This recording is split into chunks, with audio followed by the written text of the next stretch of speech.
There's a problem in physics. Briefly, if you go back to the Big Bang, or if such a thing is possible, just before the Big Bang, cosmologists talk about the primordial atom. They call it the primordial atom because that's how small it is. And also because quantum mechanics is relevant at that scale. They also talk about the Berkenstein bound.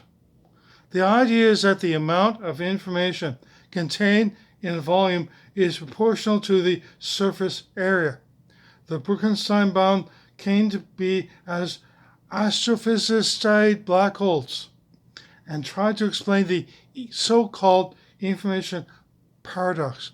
Briefly, you can't have information inside a black hole, so any information entering a black hole has to somehow be encoded on its surface. So then that represents a limit on how much information can be encoded. It's a paradox because supposedly information cannot be created or destroyed. This is because the Schrödinger equation is independent of time. That means that as you go forward in time or backward in time, the Schrödinger equation remains the same. Okay, now apply the Berkenstein bound to the primordial atom, and we see that the amount of information in the universe at the time of the Big Bang is very small.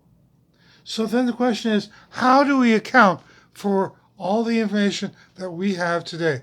So what I'm going to do now is I'm going to debate myself. I'm going to introduce Black Hat.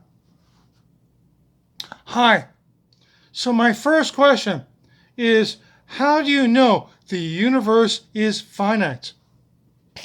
Oh, we don't. In fact, it probably isn't. It probably goes on forever. So would that not be enough information? Wow. Yeah, sure.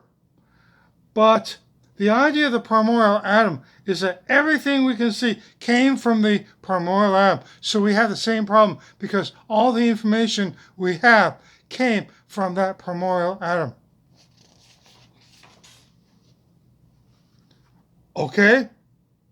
How do we know that the process of the universe expanding doesn't create information? No. When we say the universe expands, we mean that any 2 points in space become farther apart as the universe expands. And the farther apart the points are, the faster away they expand. I don't see how that creates new information. Okay, we have 6 quarks, 6 antiquarks, 6 leptons, 6 anti-leptons, the Higgs boson, and a dozen other bosons. Is that all the information we need to describe the universe? No. And the problem is you. Me? Yeah, you. You consist of trillions of cells. And each cell contains DNA. And then there's your brain, which has your memories. And then there's your cell phone and your computer and all the books in all the libraries in all the world. How do you account for all that information if all the information that exists today came from that primordial atom? I don't know. That's the point. Thank you for listening.